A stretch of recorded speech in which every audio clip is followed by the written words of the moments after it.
Today, neither Tristan nor Stuart, our chair and vice chair, are able to join us today. So Travis is ready to take the role of chair yet again, just for today, and lead our meeting. So in a minute, I'm going to hand it off to him.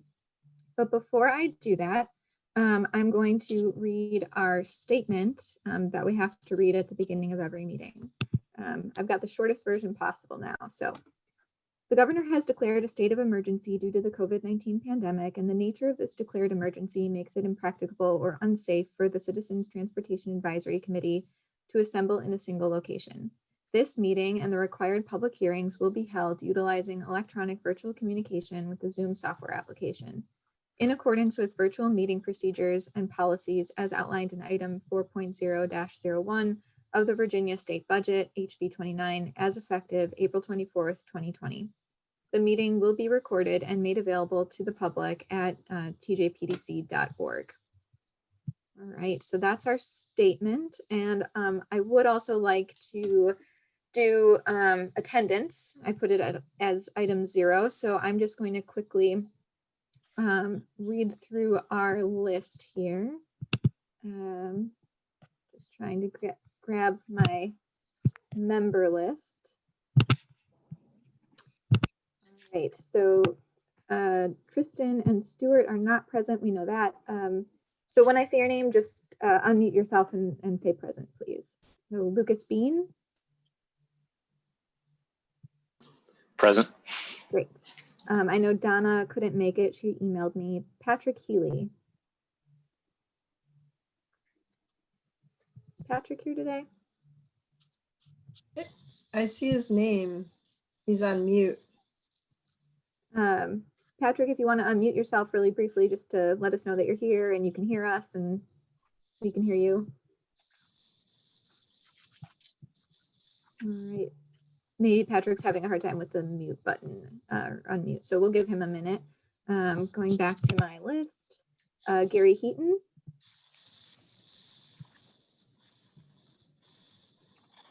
Are you present, Gary? No. Okay. Joseph French. Oh, Patrick, I see. So that was a yes for Joseph, and Patrick, I see that you've unmuted. Are you there? Yes. Great, thank you. Ray. Present. Great, thank you. Tim Keller. Present. Lee Condor.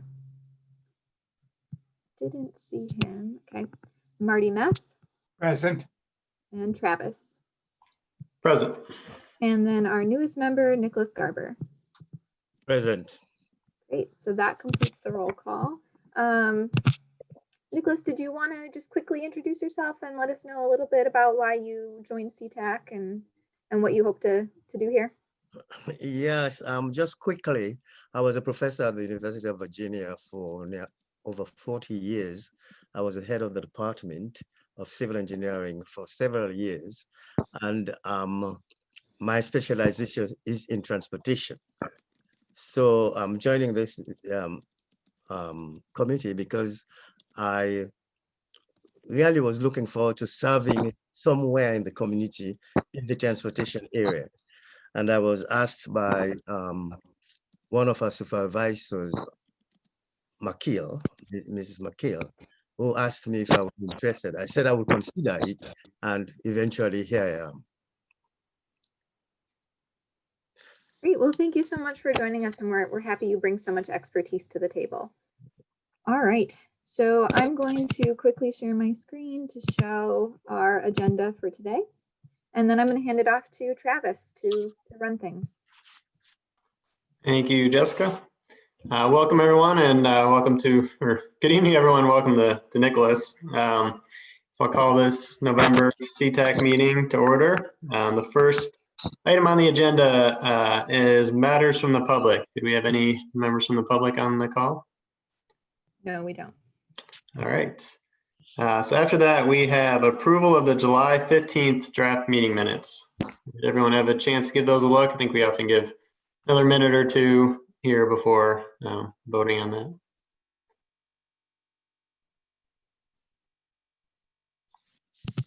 So actually, I realized that I gave you guys the wrong minutes, and I even wrote July 15th minutes there. You've already voted and approved those.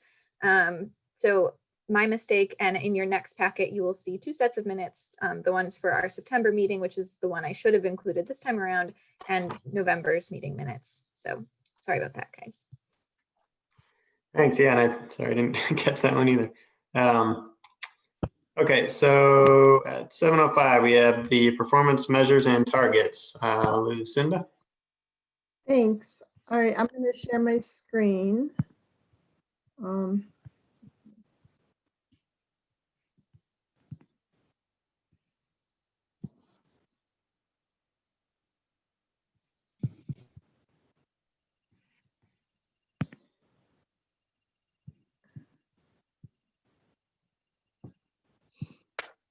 So back in 2017, the federal government started asking the states and MPOs to use a performance measure to reach goals. So the federal government has transportation goals, and then the state and the MPOs set their goals through their long-range transportation plans. And then we set performance measures to measure our performance in meeting those goals. And the federal government asks the state and the MPOs to set targets that we need to meet in order to reach the goals. So we use the performance measures to measure our progress towards the targets, which eventually will lead us towards our goals. So the state has asked us to measure a couple different performance management transportation items. And there's 3 different categories that we need to select. So the state does all the measuring and all of the reporting, and they share that data with us for the performance measures. And they've selected some that are targets that we need to set for ourselves as an MPO. The state sets targets for the entire state, so it's kind of like the average for all of the state. And then the MPOs are asked to either adopt those state targets or adopt their own targets. Most of the MPOs adopt the state targets. The performance measurements will be used to select transportation funding. However, the MPO targets are not used to select transportation funding. So if we set our targets, it's a good conversation for us. It's a way for us to kind of track where we're going. We will be tracking that anyways because we will have some targets, either the states or ours. And I'm going to show you the, so there's, can I go back? There's 3 different kinds. So there's asset and system conditions, which are like the condition of the pavement, the condition of the bridges. And then there's safety performance targets that we talked about last year. Those need to be updated every year. So we'll talk about those. And then there's public transit agency safety targets. And those targets are just encompassed into one plan for all the agencies. So we just sign on to that. And there's not a lot of decisions that need to be made with that one. So the Lucinda, if I could just interrupt you for a second, if you can go back to that slide. Yeah. We did talk about the safety performance targets last year, but there's so many new folks on CTAC. If you could just give a quick summary of what those are and stuff. Yeah, so I've got two slides. One is safety performance targets, so I will go over those. First, I'm going to talk about the asset and system condition targets, and then we'll talk about the safety targets. So the asset and system condition targets, these are the targets that we need to decide which ones we're going to select. The ones that are in bold are, so these targets are set every 4 years. They started in 2018 and they go to 2021, but there's like a midterm checkup. So in that midterm checkup, the state wants us to decide if we want to keep targets that we had set ourselves.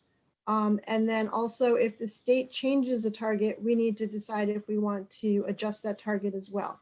So this is our opportunity to adjust some of our targets. When we set the targets back in 2017, we set some of our own targets. The ones in bold, we set different from the state, except for, I think so the ones in bold, we set different from the state, and we need to decide if we're going to keep the targets that we have, adjust them, or stick or go back to the state targets. The first column is the state target. So that's what the state has set as their target. The second one is our current target. And then the third column is this, oh, I can use a pointer. No, I can't. Yes, I can. Can you see my my mouse? Yeah. Yeah, okay. So the third one is the actual amount for 2018 or 2019. And then here is just indicating that we need to set or not set that target. So the percentage of deck area of bridges in good condition is obviously like the percent of, bridges that are in good condition. So those are all of those. And I don't think we have enough time to go through each and every one. So maybe I'll do an overview, or actually, does anybody have any questions at this point? Yes, just for me, because I'm a newest member here, those targets which are ours, were they selected by you, by the committee, or by the technical committee?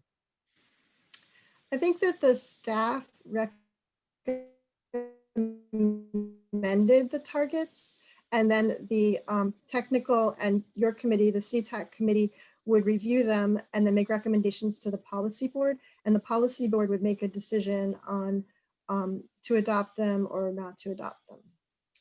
If they didn't adopt them, then they would direct the staff to go back and make another recommendation based on their guidance. Thank you. Mm-hmm. And we work with the state hand in hand with these. So we're in communication with them about, what we want to do, and kind of, it's a collaboration. Any other questions? So now I was just going to ask, and we may have covered this last year when we went over this, but for the couple of measures where our actual is clearly well above our target, can you just briefly explain how we got to that point, or why those targets are well below where we're at today? So I think like pavement in good condition and percentage of person miles traveled that are reliable, both are for non-interstate, both seem like they fall in that category. Yeah, okay. Like the pavement in good condition I don't know why our target is so high, actually. That is a good question. I know that the bridges, we set the target different because we knew we were going to be doing work on the bridges.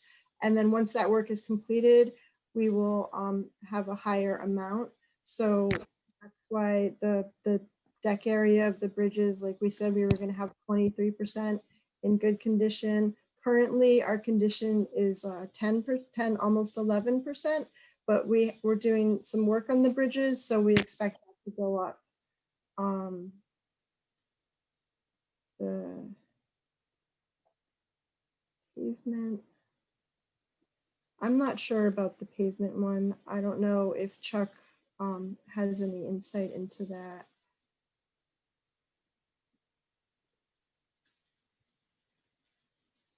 Yeah, I'm not sure why it was 25%. I thought for the pavement, we went with the state targets. Yeah, so before. maybe I typed that in wrong. That might be 25% too. So that might be a typo. Or it could be 5%. 5%, I think, is what it would have been, probably. I don't have the data in front of me, so you should have the workbook, which has all that information in it. Yeah. Oh, and just to be clear, I was referring more to like the one above it. There's the pavement in good condition interstate, where the third column, the actual is 69.7%, but our target is only 45%. Guess I'm curious why our target is so much below where we seem to already be. And that's the discussion that that we want to be having and that we've been having internally is some of our actual conditions are better than the targets. The reason why, so we adopted the state target, which was 45%. So, you know, our target's better. And so typically the MPOs are just choosing to adopt the state targets. But I guess the guidance that the staff is looking for is it, do we want, if we have better conditions, do we want to like raise our targets to match the current conditions, or do we want to just stay with the state? I can probably give you some feedback on this one. We've had some mild winters recently, so we've had a lot of snow money that hasn't been spent, and we have to spend it by the end of the fiscal year. And the easiest place for us to spend it on is on paving. So we've probably advanced a lot of our paving operation schedules, advanced them forward. So that's given us a better, good rating overall. If that makes sense. That's why our numbers are higher than what the current numbers targets would be. But that varies from year to year as the pavement begins to age.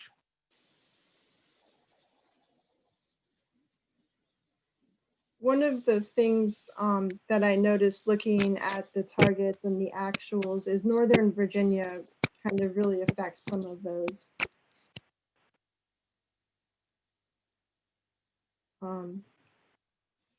Are there any other questions? I'm going to move on to the next slide. And this one as well has quite a difference. So these are the safety performance measures. And they look at it's a 5-year average, and they look at the percent change. So I have in here the percent changes, and then using the percent change, we calculate the fatalities. So for our, so the top ones are road cars, and then the bottom is non-motorized fatalities and serious injuries. So the state target is a reduction of fatalities by 3.22%. And our projected trend for 2021 is negative 4.3%. So actually the state's is going up. The 3.2% is going up, and then the 4.3% is going down. So that's, you know, quite a difference. And then the number of fatalities obviously is a lot more because it's statewide instead of just our MPO area.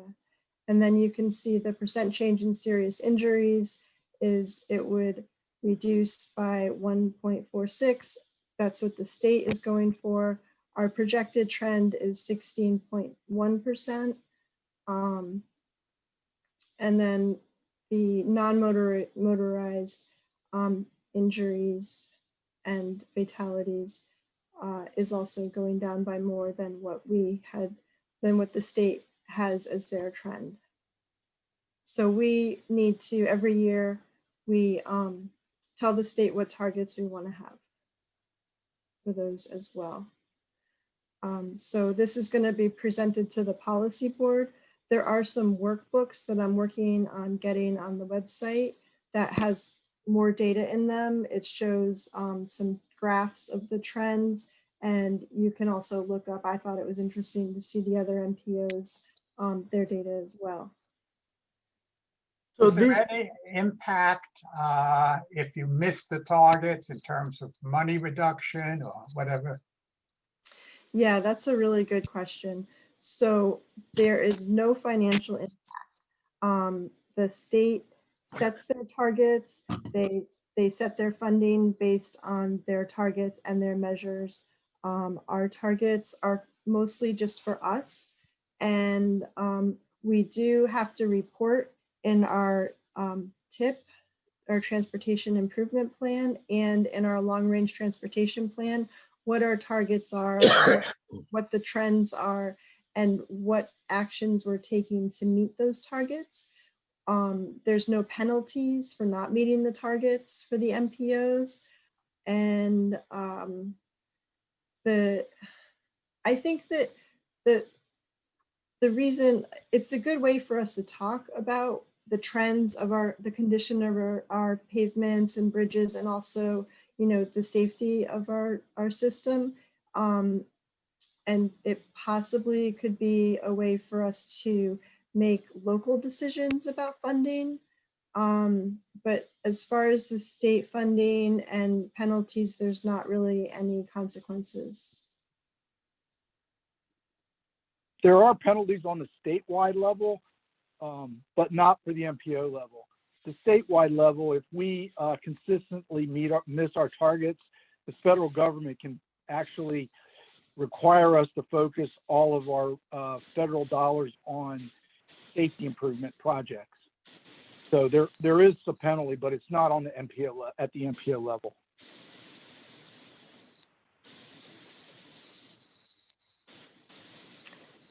That's all I have for slides. I don't know if there's any other questions.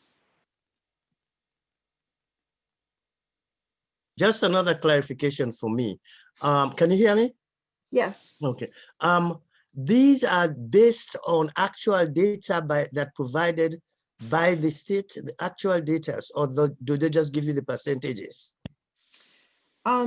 They give us the actual data. I have a couple workbooks that has the data in it, and I can share that with you if you would like. Well, no, that's fine. Is there a way we can get look at these data and that type of thing just to get some ideas if we want to? Yeah, I mean, do you want to do that now? No, not now, not now. Okay, I can. When I'm free, for instance, I would like to Yeah. look at them and. Yeah, I will give the workbooks to Jessica, the data to Jessica, and she can send it out to the committee. Thank you. Mm-hmm. So Lucinda, I don't want to interrupt if anyone else wants to ask some other questions, but Lucinda, I think that you gave us a really great overview and it was really informative. Is there anything you want from the committee today?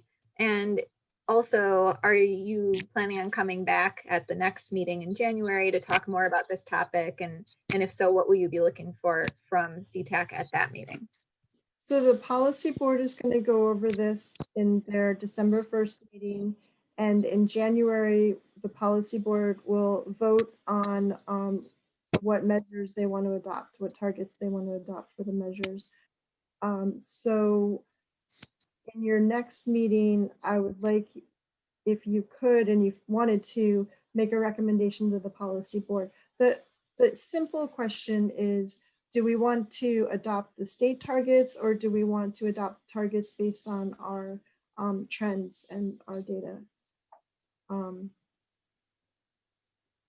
Lucinda, do you anticipate having specific suggested new targets for the MPO by our next meeting, or is it just going to be?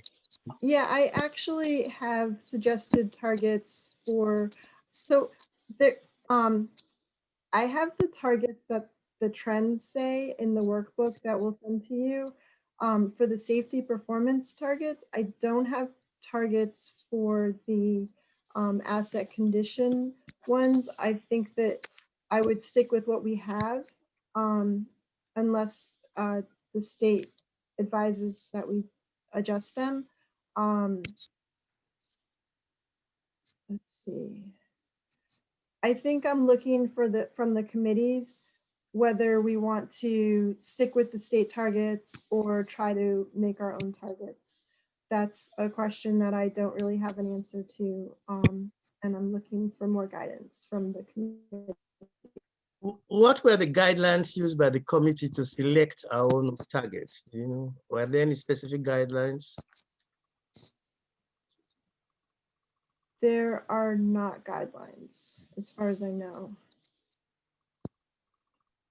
We have the data. So we can look at the trends in the data and we can see what the state has adopted.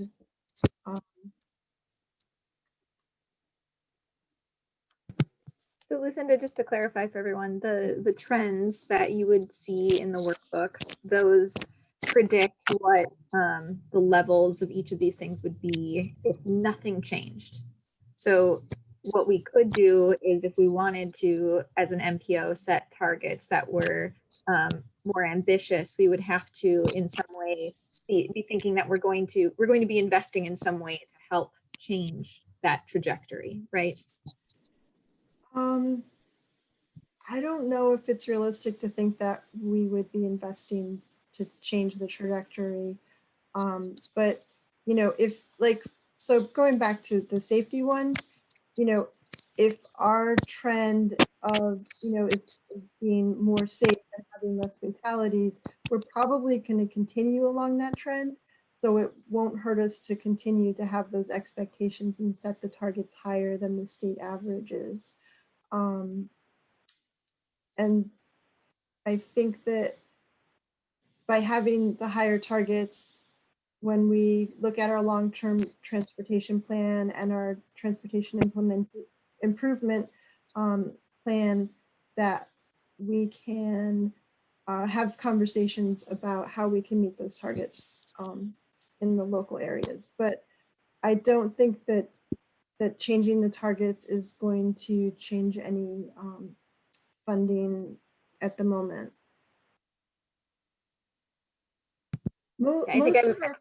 Most of our funding comes through the state, and the state's working off of their targets. So it's not going to make any changes, and that's where most of the funding comes from. No, I think I meant that more rhetorically. So like if just to keep for everyone to keep in mind that it makes sense to have targets that are, you know, in line with what the data says we should expect in the next few years, unless we had some sort of commitment from the localities or the MPO in general to make a particular effort on improving a particular trajectory. I hope that's clear. The opposite case, Hey, Jessica. the opposite case might be this year there hasn't been a lot of travel because of COVID. So maybe the trend will go down and be more toward the state targets. So you have to think about that starting. So Marty, actually, that is something that came up at the MPO Tech meeting, and I found it so interesting. Listen, like it sounds like you found it interesting too. So I guess VDOT is finding that, you know, everyone expected that fewer people on the roads, fewer miles traveled says, you know, we should expect fewer crashes, fewer serious injuries. And that's not what the data is showing. It sounds like is finding that with wide open roads, people are engaging in incredibly risky behavior, like driving really quickly, driving really fast, and not wearing their seatbelts. So the data doesn't look like people expected it to. But yeah. Yeah, I was going to chime in, Jessica. Did Stephen give you guys the presentation that he presented? Because that might be very informative. That you guys, because there's definitely some good slides in there where it shows how the trends by year they went down, they went back up, and they're starting to go back up. And comparing that to especially some of the stuff that's in the workbook, it sort of shows some of the same things. And I think if we can show that to the group, and they get a better understanding of what's happening out there with the data.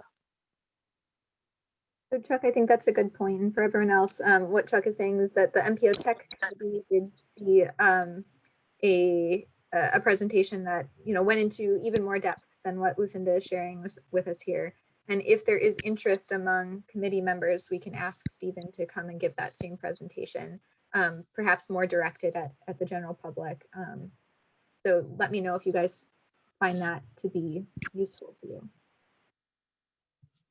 That presentation is going to be given at the policy board meeting on December 1st. The meeting starts at 4 o'clock, and there will be 2 presenters from the state who will be giving presentations on the asset conditions and then the safety targets as well. If And that's a those- presentation that's kind of self-explanatory, it may also be one you could send an email to the CTAC. Sounds like a good idea. So what I'll do is I'll send it out as an email, but as you guys review it, if you feel like you would like to have Stephen come in and talk with you guys, I can try to schedule that for January. So just let me know your feedback by email. Great. Lucinda, was that all you had on this item? Yep. Yeah. Any thank you. other, thanks. Any other last thoughts on this one? We're coming up on 7:30, so I'm going to switch on to the smart scale updates. And before we do, I just wanted to ask if any members are not talking, you could try to mute your microphone. I'm just getting a little feedback at some point. So, and so I guess next up is Chuck and Chip talking about smart scale. I'll try to go first. We're wrapping up the validation part of the applications. I'm actually met with the city earlier this week to answer some of their questions on their applications. Hopefully we can get those wrapped up this week. And then we're looking at, they're starting to score the applications through the different both safety and congestion scoring. So we can start putting together the data for the presentation in January to the CTB. And hopefully we'll be wrapping that up, like I said, over the next week or so with all the applications in our district.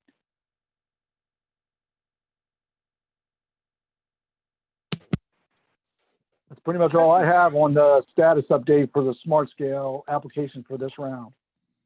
Chuck, since we do have some new members, do you think you could just like 2 sentences tell people what smart scale is? Okay, Smart Scale is our main funding program.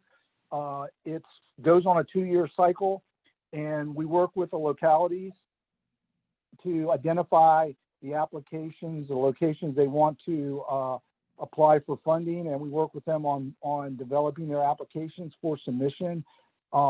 This round, I know the MPO submitted a couple of applications for hydraulic 29 and Hillsdale South. And also, let's see, Fontaine Avenue was up the third one. Interchange improvements.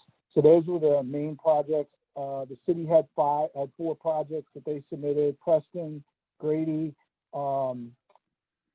Ridge Street, Emmett Street, multimodal from Barracks up to the university. And then, let's see, the last one was, drawing a blank. West Main Street Phase 3, which is the section from 8th to 10th Street. So those were the city applications. The county had also had 4 applications, 20 and 53 intersection, conversion to a roundabout. The Rio Road East, John Warner Parkway intersection, that was a conversion to a roundabout. The Old Lynchburg Road, 5th Street intersection was also a conversion to a roundabout. And then the access management along 250 East, which is basically the wide open median there between Stony Point to the top of the hill. They're going to close that median and put in a partial accesses at People Place and partial access at Hanson's Road, and then a green T type of configuration at Town and Country Drive. And those are the applications in the area. The TJPDC also submitted some applications, and they were the Route 29 shared use path, which was from Carsbrook to along 29 up to the river, Frays Mill intersection improvements to a restricted crossing U-turn type of intersection. The 107 Park and Ride lot, which is the exit at out by Crozet on the interstate. We're putting in a park and ride lot there. And then the Fish Street Hub and Trail project, which is down there at where Wegmans is, from basically that new little shopping center next to the Holiday Inn down to Fifth Street, Station Parkway, and then up to Wegmans. And those are the applications that were submitted this round of Smart Scale that we're evaluating right now. Do we expect to have scores by our next meeting in January? They will be presented at the CTB meeting, which is generally in the middle of the month. So it's probably going to be about the same time as the meeting. Whether they'll be out before and we'll have them to look at, I can't say one way or another. It depends on how quickly, because they don't necessarily send them out to us earlier than that. They present them at the CTB meeting, and that's generally when we get the data. Does VDOT do this entirely on their own, the ranking? And I'm just wondering whether a committee like ours has an opportunity to have an input.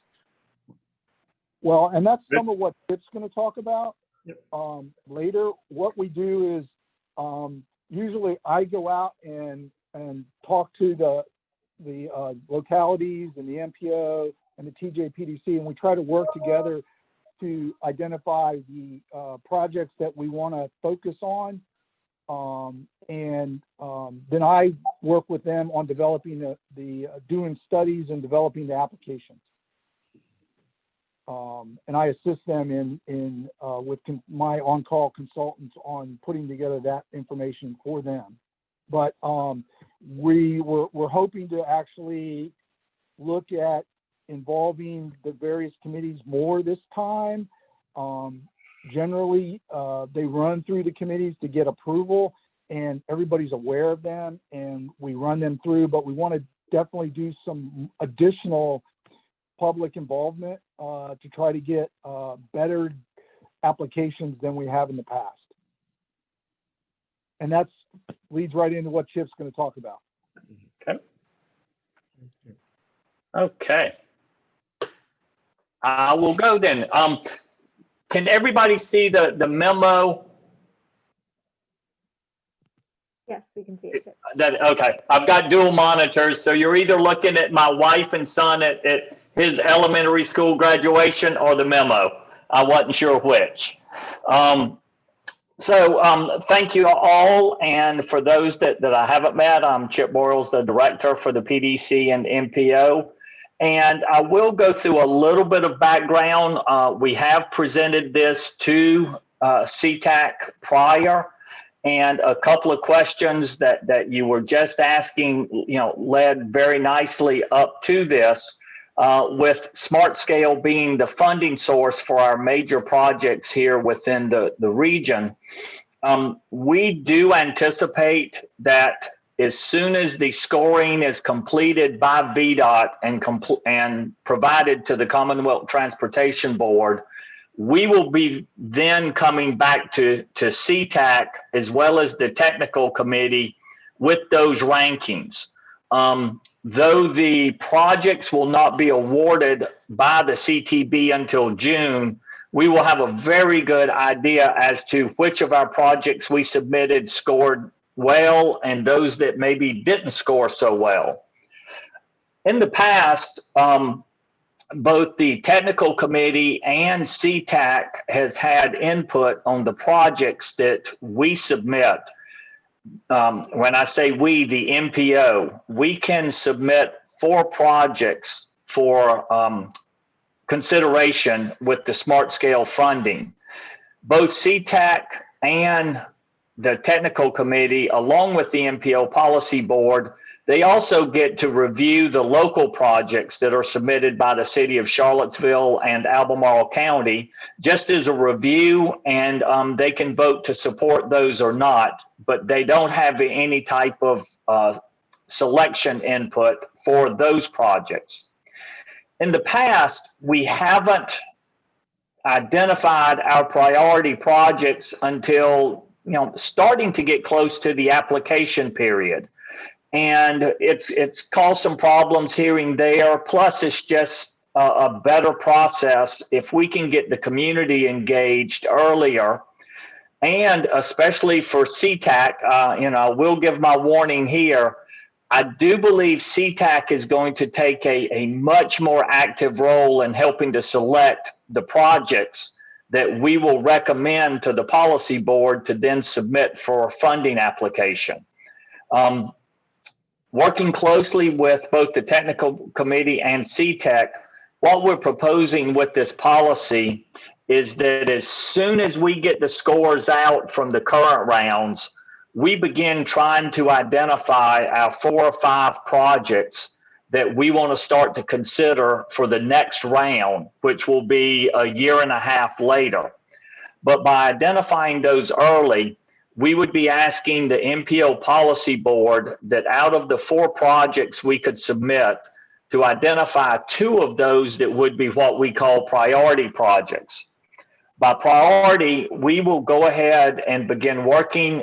We will have an advisory committee that's appointed for each one of the 2 projects.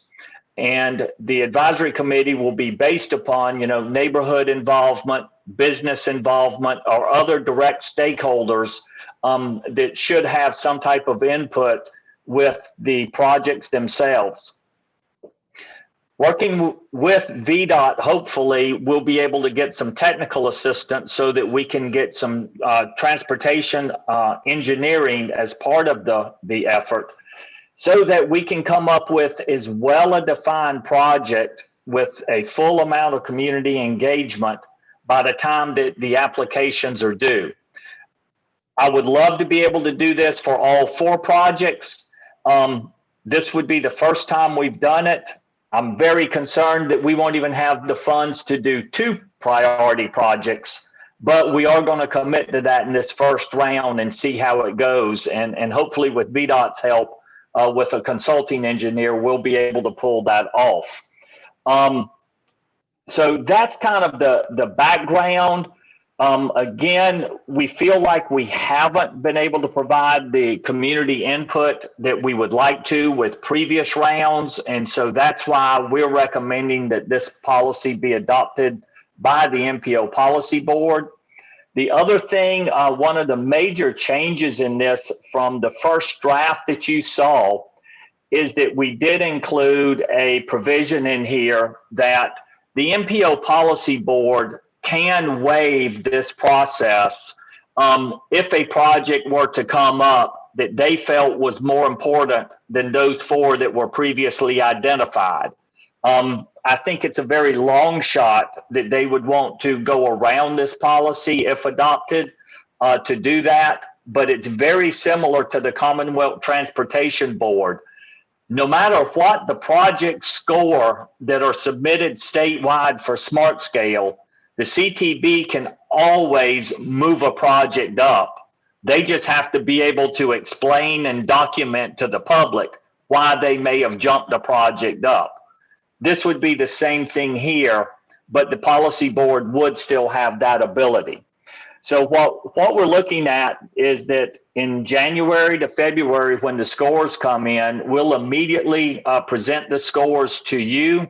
We'll be looking for recommendations, not just from CTAC and the tech committee, but from the local governments and from stakeholder groups, perhaps CAT or JAUNT with one of the transit agencies, so that we can then start just ranking ourselves and choosing the 4 or 5 projects that we want to submit. And when I say we, that CTAC may want to submit to the policy board to be considered. The policy board will then, they will choose the 2 priority projects, and the policy board will also select the advisory committees for each of those priority projects. I will back way up to say in your previous discussion about the performance targets and the safety measures, while smart scale doesn't address repaving and the routine maintenance, some of the items for both safety and performance, you could start to look at what our MPO targets are. And so if it was safety, if it was some type of bridge replacement, if those were high priorities, you could use those measures in selecting which of the projects that are submitted will go to the MPO Policy Board for final application. So locally, those performance measures may help us in selecting what those final 4 to 5 projects will be. It doesn't ensure funding, nothing we do can ensure funding, but we can try to build the most solid projects that we possibly can for application. Whew. With all of that, I'll answer any questions.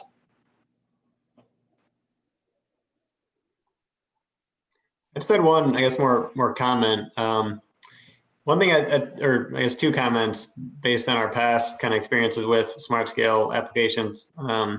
So I guess at the kind of the May 2021 meeting and that period where we may be seeing new projects coming in from the localities that weren't necessarily in the previous round, I think it'll just be important with CTAC to make sure those are presented in our packets a little bit before the meeting. I think, sometimes we've seen ones we only see the night of the meeting, and it's really hard to actually assess them. And Travis, if I can, that's exactly for this, is that there's enough time built in that the way it used to be when you got those applications, decisions had to be made right then because it was application deadline time. Now we're over a year in advance. So if we don't have enough information, it needs to wait for the next meeting.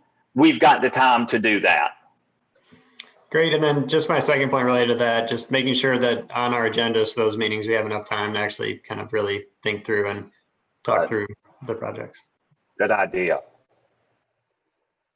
Chip, I have maybe 2 questions. One is, have you tried this procedure out with the county and the city to see if they would follow a similar model? We have left that up to them. They are both aware of this model. They have expressed concern. Well, I shouldn't say they. The city expressed concerns that if they're going to recommend a project to us, they have to move their time frame up by a year. And we're not at all advocating that this should be used for their local projects. I want to let Charlottesville choose theirs the best way they know how, and Albemarle to choose theirs. These are strictly for MPO projects. Oh, I understood that. I was wondering Yeah. if they would just follow the same procedure, so we have some uniformity throughout the whole region. That was my point. Yeah, I think we would like that. And perhaps after we do this through the first round, hopefully we'll be so successful that they'll want to do it the next time. Okay, second question is in terms of the public engagement. Do you have a number of times you would do a public engagement over the course? Is there any sort of, you have a sense of that? Yes, we do. For those that have been around and involved with regional transportation for a while, hopefully you were aware of the hydraulic advisory panel that this is modeled from. So what we're anticipating is not following the traditional, 2 public meetings at the local middle school.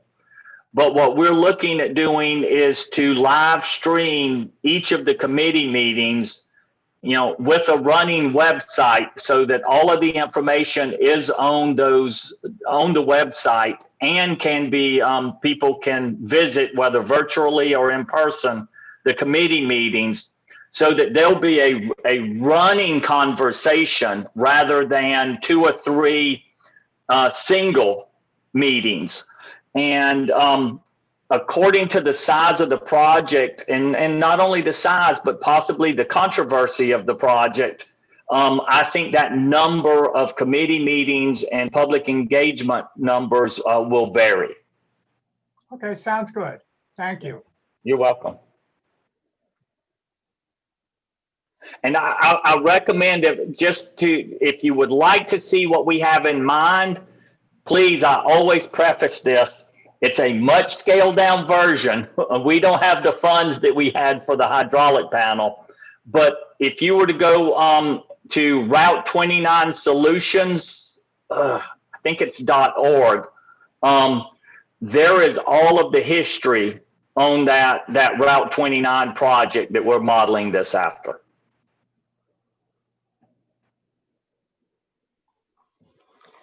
Okay, do we have any more questions for or comments for Chip? And if not, our Chip and Jessica, we are looking for a recommendation on this one, it looks like. We are. Okay, do I have a motion to either recommend approval or recommend against approval of this one?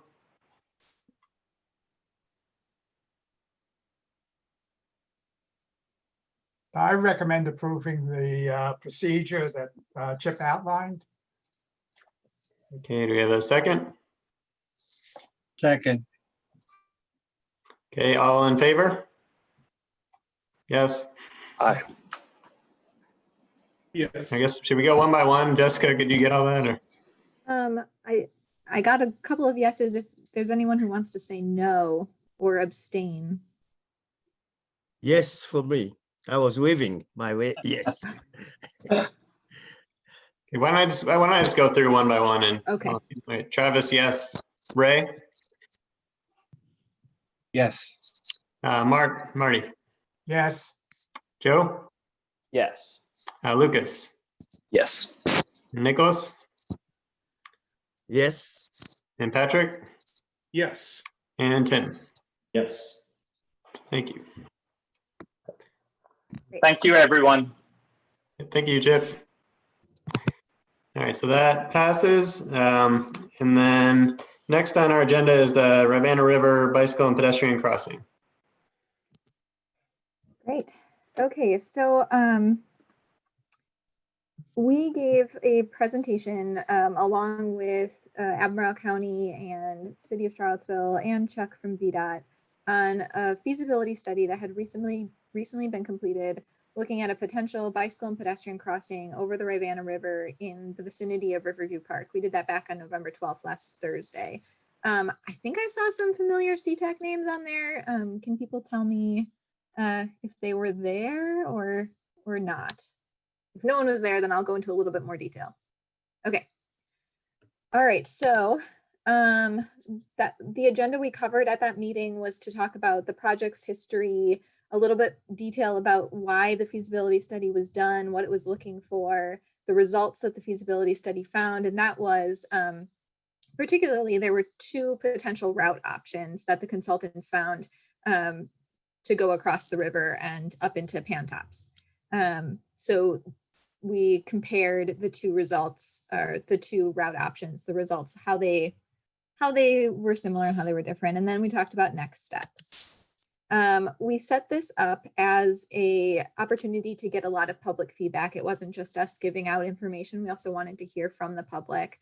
These were the guiding questions we had for our open-ended feedback. Unfortunately, we didn't really get to these because we had a ton of questions from people about a lot of the route details and some bigger picture things, but this is what people were asked to think about and some things that people have been emailing me about since we finished the presentation.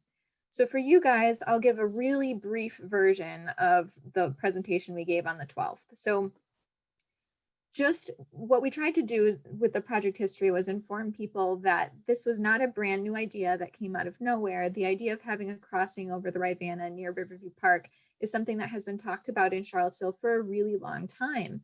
And it's been identified by a number of different plans done both by the TJPDC, by Albemarle County, and by the City of Charlottesville. So on the right, you can see a list of all the different plans it came up in. And in every one of those plans, when they ranked projects, they ranked this project as in the highest priority. All of those plans talked about the Rivanna River as a great amenity to our region, but also a physical barrier to mobility. They also identified how there's a lot of growth happening on both sides of the Rivanna River, in the Pantops area and in the Woolen Mills area, and that there's currently bike and ped paths on either side of the Rivanna River, but there's very limited connections between them. And for all of the bike and ped infrastructure that's already in the area, there's even more being planned.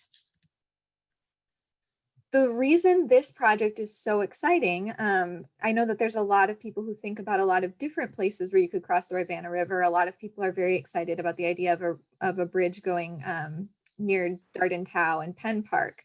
But the one near Riverview Park is so exciting because it would not just be a recreational amenity. This would be something that really serves commuter transportation needs.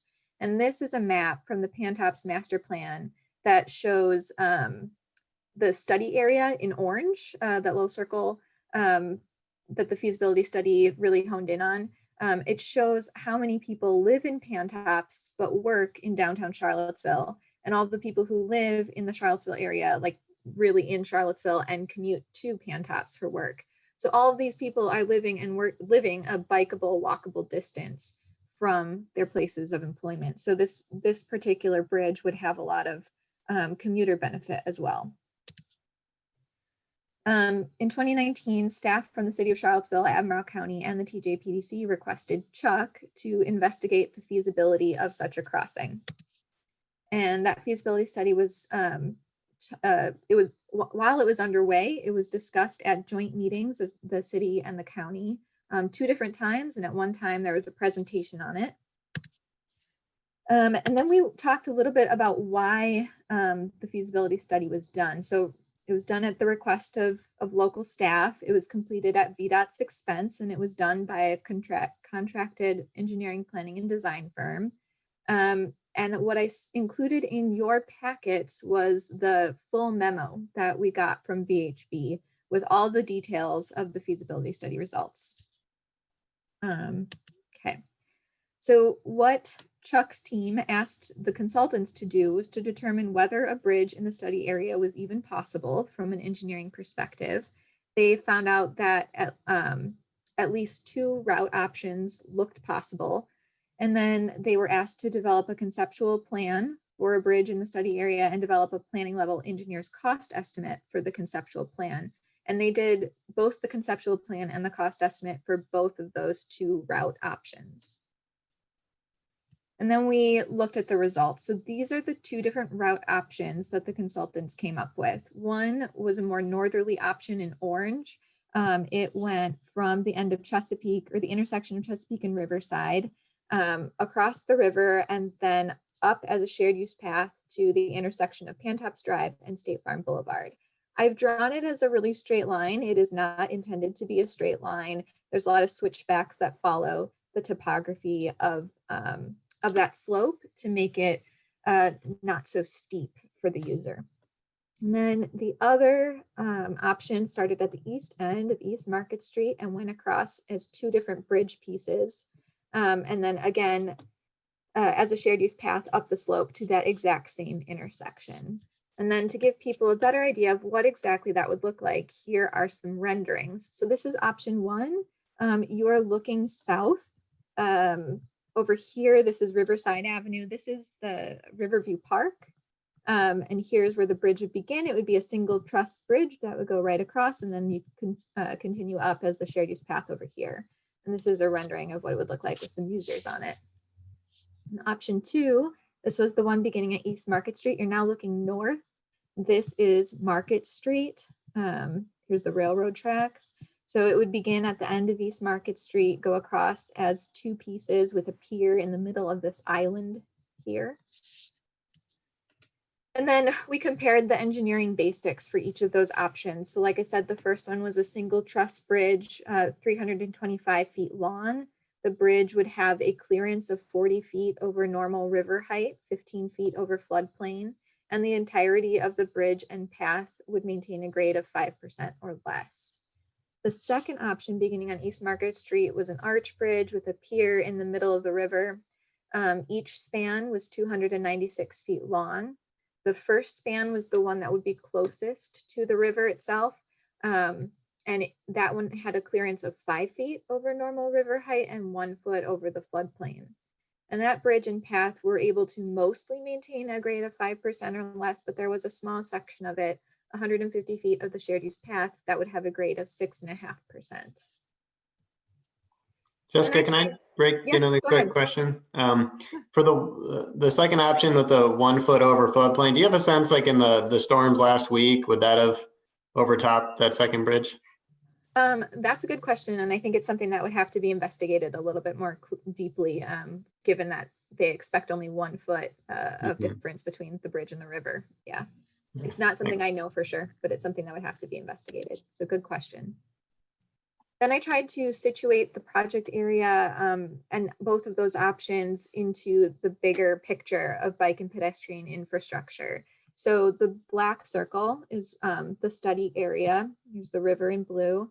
This straight line of purple, which indicates sidewalk infrastructure, is Chesapeake, because there is continuous sidewalk infrastructure along the north side of Chesapeake. This like sporadic purple is East Market Street. There is sporadic sidewalk infrastructure along East Market. One thing that I did try to point out to people is we have these two pretty different options, but they're actually very close together geographically. They're, I think, less than a half a mile apart, very close. Okay, so situating those two route options on the west side of the river, on the Charlottesville side. Option 1 provides a direct connection to the Rivanna Trail, Riverview Park's parking lot, and Chesapeake Street, which leads to downtown Charlottesville. Similarly, option 2 would provide a direct connection to the Woolen Mills Economic Development Site and also leads to downtown Charlottesville. The nice thing about the one on Chesapeake is it does have a continuous sidewalk on the north side. A negative thing is it is a very hilly road. Option 2 had, it not only had the sporadic pedestrian facilities, it also has a constrained 20-foot cross section. There is a very narrow part of East Market Street that would not allow for separate pedestrian facilities. The first option had parking at Riverview Park, and the second option has limited parking availability along East Market Street for recreational users. And then on the east side of the river, both of those route options ended up in the exact same place. You're looking at a picture of the intersection of Peter Jefferson Parkway and State Farm Boulevard facing southeast toward the hospital. And what they envisioned for either, what the consultants envisioned for either route option was a trailhead at this eastern end of the of either route. So there'd be some sort of like shade structure, there could be some parking, other trailhead-like amenities. And the hope was that recreational users would access the bridge from the Pantops area where a dedicated trailhead would be planned.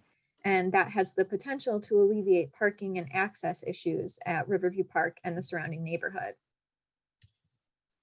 Cost estimates, option 1 came in a little bit cheaper at $11,330,000 plus contingencies. And option 2 came in at $15,360,000 plus contingencies. Both of those estimates included the need to purchase right-of-way from State Farm and Presidio Development. If the county was able to negotiate an easement, that would reduce the total cost of both projects. All right, and then we talked about next steps, which really was just to tell people that we are a long way off from anything being built. We are even a long way off from really developing the design in greater detail. So what we showed people is that our first step would begin when the meeting ended. We would review feedback from the meeting and from online comments and share that feedback with committees like CTAC, as well as city and county staff and elected officials. We would be continuously identifying potential funding opportunities, and if any of those funding opportunities seemed like they'd be a good fit for this project, that's when we would begin by identifying initial support for the funding application from both City of Charlottesville and Albemarle County staff and elected officials.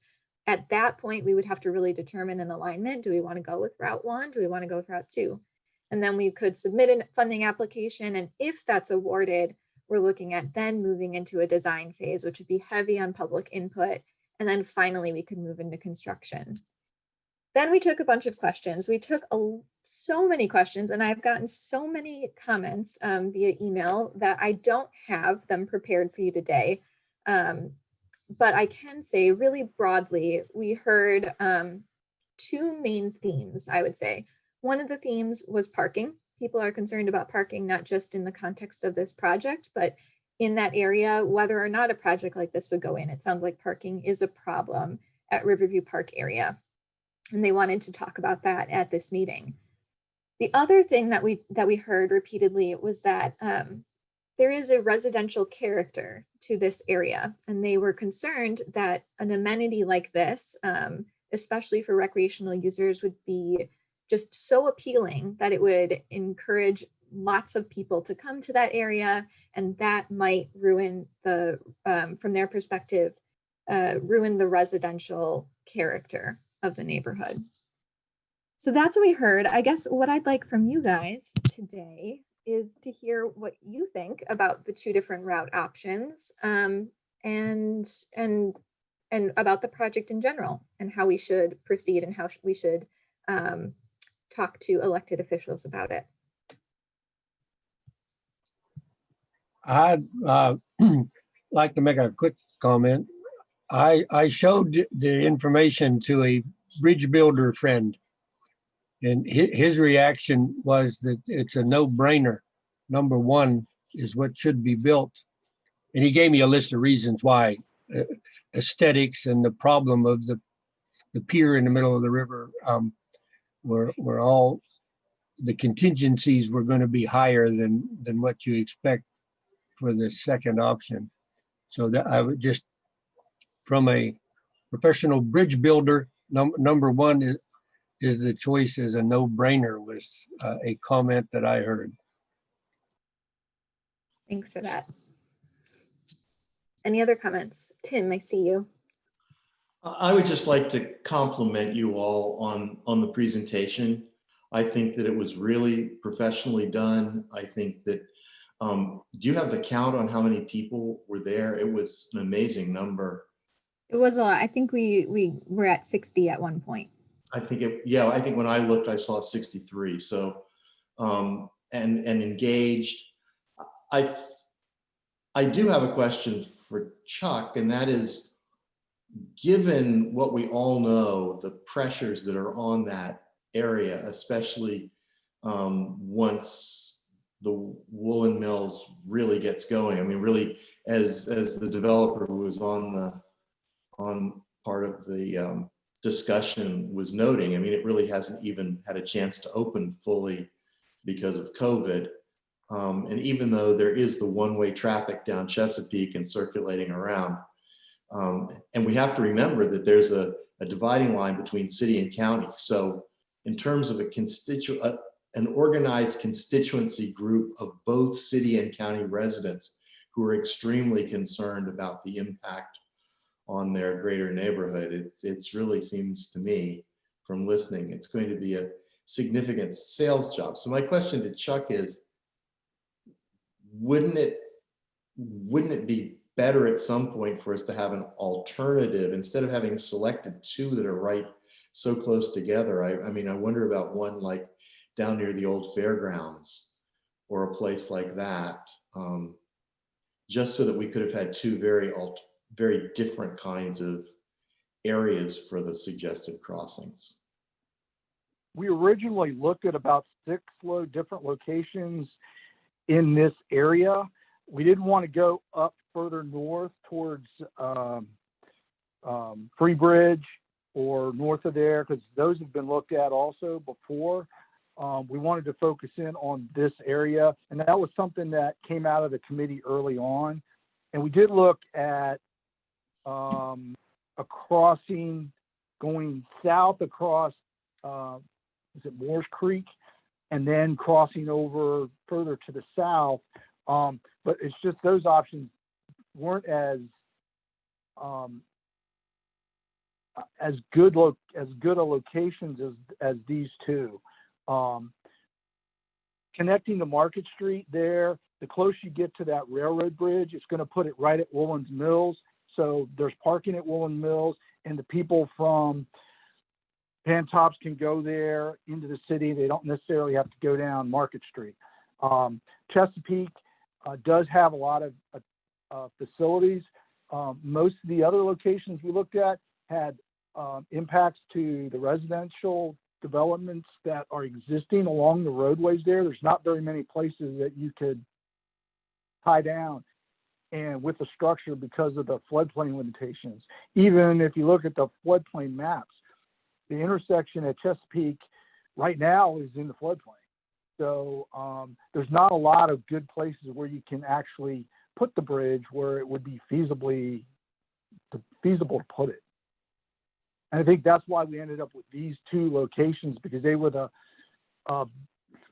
most feasible locations in the area we looked at. My recommendation then is that that's most likely the one thing that was missing from the presentation. Next time, most likely a screen with the 6 alternatives and that were initially done, so that there'll be a feeling that it's not just focusing on that neighborhood as the only feasible one, but that there have been 4 others that have been looked at least in a preliminary manner, and then make the justification that Chuck did in a second slide, because of I believe what will be a very strong outpouring of negativity of community impact. Again, both city and county residents from that. And so really going to have to address that parking then further down at the same time that one is addressing the crossing, or else I'm afraid it's going to be dead in the water. And could you address, is there any proposed parking changes that are part of this proposal, or would that be a separate effort? So there would be. We didn't. Oh, go ahead, Chuck. I was going to say, we didn't directly look at parking. I know that came up, and I know Kevin and Dan from the county were looking at opportunities in the Pantops area for parking.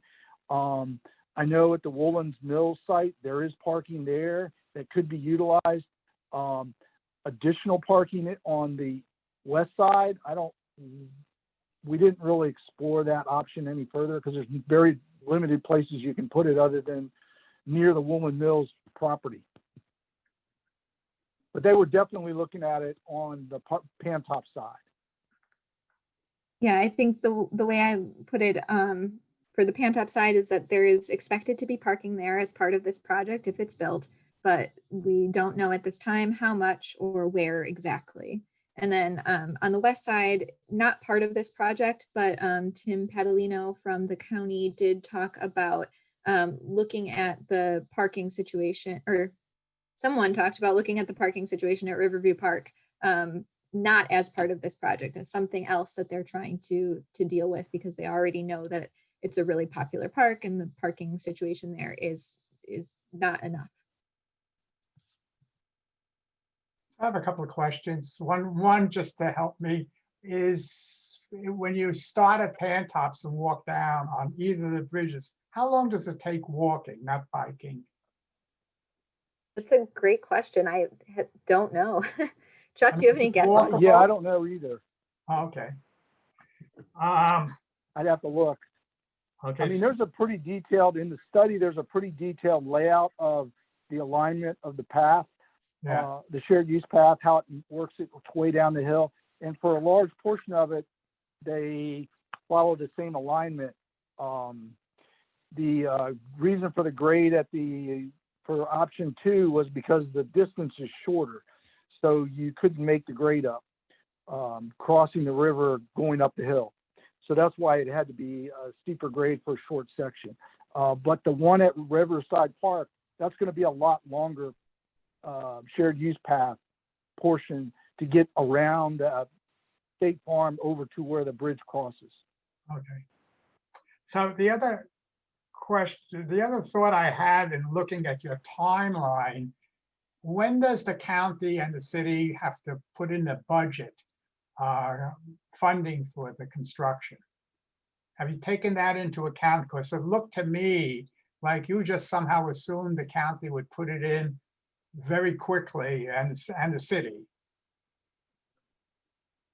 So, sorry, Go ahead. say your question again?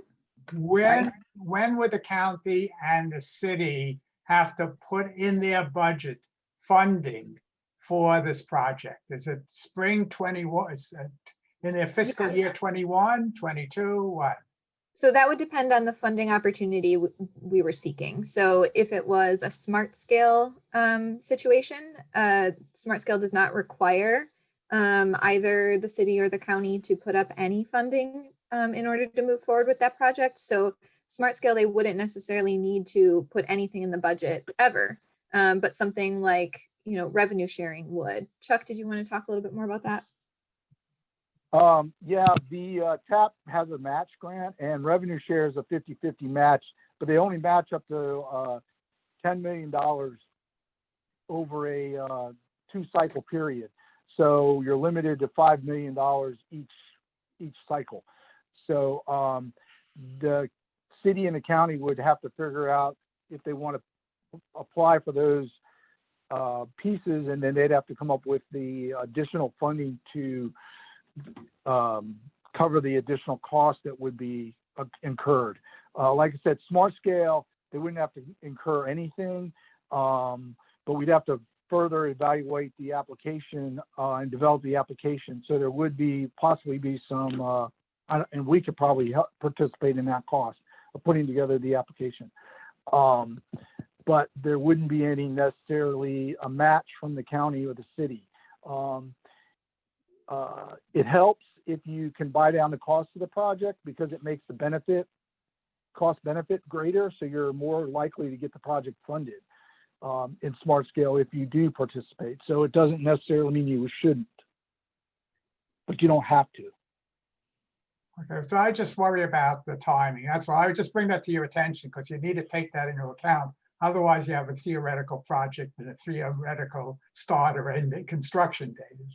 So one other quick thought to you. I'm involved right now where a proposal for a trailhead is going up. And the trailhead is in a place where it's for recreational use. Your trailhead on Pantops is going to be for commuter and recreational, or just recreational? And if it's for both, do you have to have some enforcement mechanism to make sure that the commuters don't just take up all the spaces, nothing for recreational? Do you mean parking spaces or? Yeah, parking spaces, just parking spaces. I think given the map that we showed from the Pantops area master plan, the expectation is that commuters would not be arriving by car. They would be making their entire commute by bike or on foot. So they would not be taking up any parking spaces. It does not. I'm just trying to think of the area. There isn't a lot of houses that you can just walk to it from that spot, I think, if I remember correctly. Well, remember, it would go both ways. So there is some development planned for the Pantops area that would increase housing in the area. And then for all the other people who are already living in Pantops, we know that there's lots of them traveling to downtown Charlottesville in particular for work. And we know that people living in Charlottesville are also traveling into Pantops to work. So again, I based on the knowledge I have right now on this project, I don't anticipate commuters taking up parking spaces at either end of the project area in order to use it for commuting. But good question. And Tim. I was going to actually bring up the same point and ask you and Chuck if you could speak, since we were talking about rankings, how the commuter aspect could enhance this project in future competitions, because there was a lot of discussion about that. And then for this group as well, colleagues here, there were interesting discussions again from, I think, the developer representative about the potential loss of a large workforce at State Farm, those numbers on Pantops, and the fact that Willow-Tree has not put the numbers in the woolen mill because of working from home, and reassessing that for future and what impacts that might have. So I don't think that that's something we can really speak to, but it was part of a really one of the more dynamic and interesting Zoom conversations, and I think very well managed by Jessica and her colleagues from the Planning Commission. Thank you so much. But I do want to just comment a little bit. I think, you know, any plan that was done prior to March of 2020, it's going to have to be reconsidered in light of all these changes that's happening and how people work and work from home and stuff like that. So your point is well taken. But could you speak to the scoring for the? Oh, that would be a tough question. Yeah, the way they would look at it, there's very limited places to cross the river. I mean, they look at the volume of traffic that's crossing at Free Bridge, and they would look at to see how much of what percentage of that traffic would possibly divert to this facility if it's built.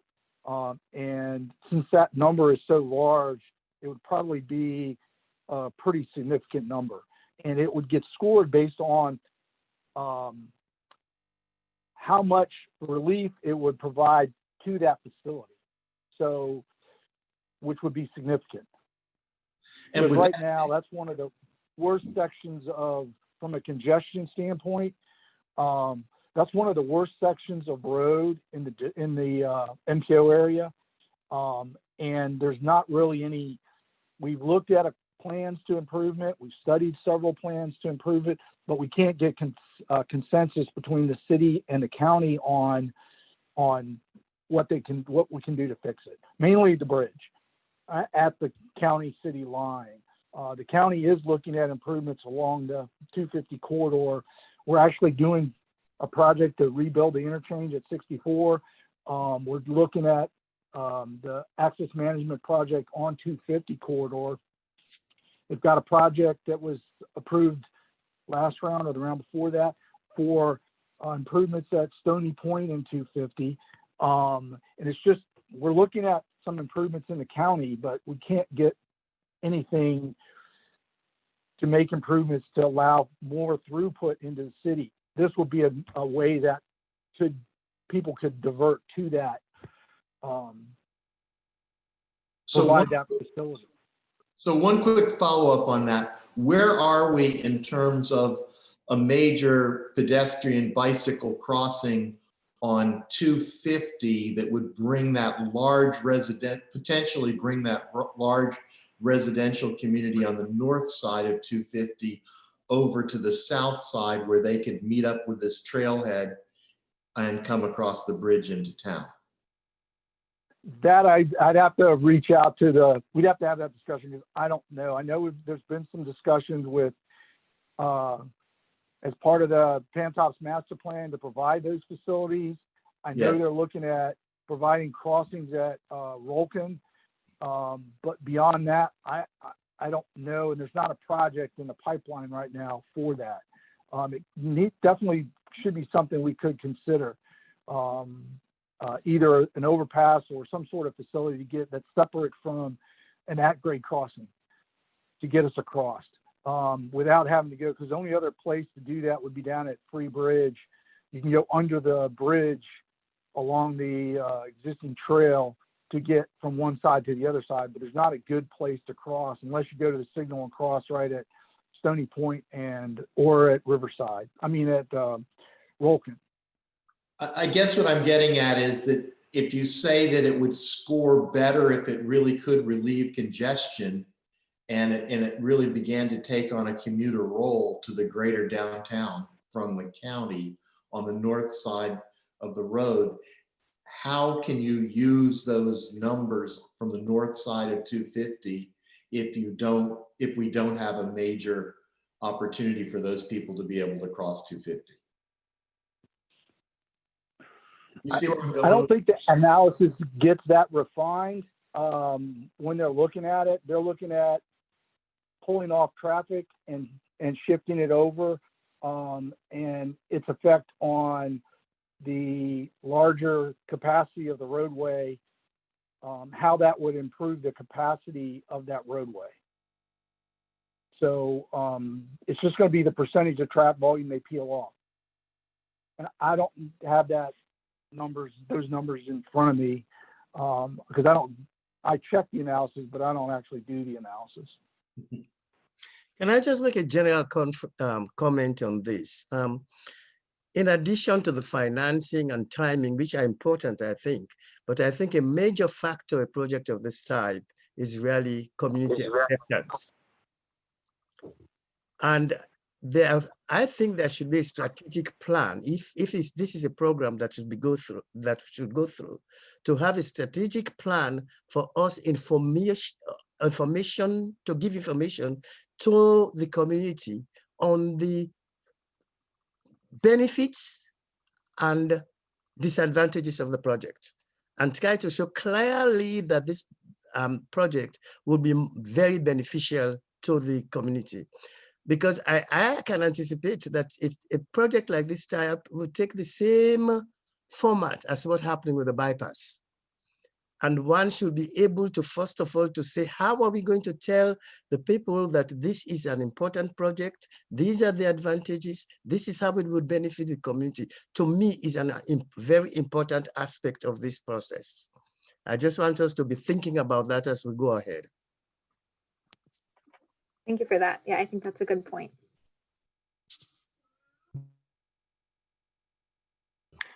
So I'll just briefly note that one thing I touched on earlier, it does seem with that option 2 that 1 foot clearance over the floodplain is kind of a non-starter given what we've seen along the Rivanna the last few years. And I do think just it'll be important to consider when it comes to the other bridge and how the community will receive it. Also, just I know the grades along Chesapeake and East Market Street, it does seem like it, even if the sidewalk infrastructure is on Chesapeake, a lot of people may go to East Market instead just because it's, I run along there and I usually run on Market instead of Chesapeake just because the hills on Chesapeake are so intense. So just make sure to be thinking about how that bike and ped traffic will actually be distributed on those streets. Yeah, I can speak to the grade a little bit, Travis.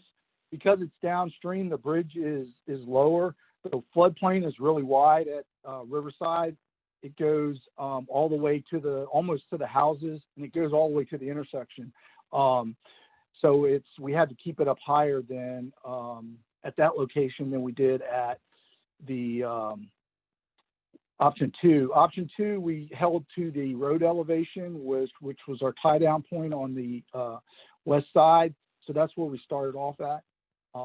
And because it's a longer bridge, the trusses are deeper. So it's going to be lower, closer, even though the water height is lower. But we're also at a lower elevation starting. So those two combine to give you the differences that are shown in the report.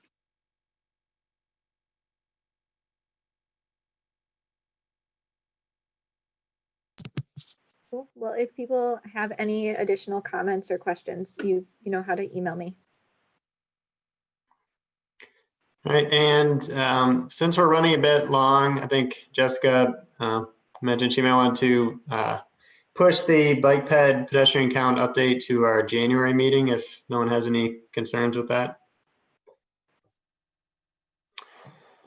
All right, hearing none. Last item on the agenda is additional matters from the public, and looks like we still don't have anyone. So I think unless any other questions or anything else anybody wanted to bring up.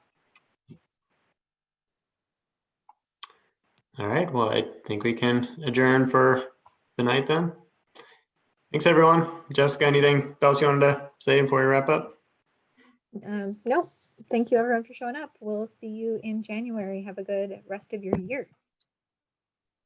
Okay. Thank you. Thanks, bye. Happy holidays, everybody.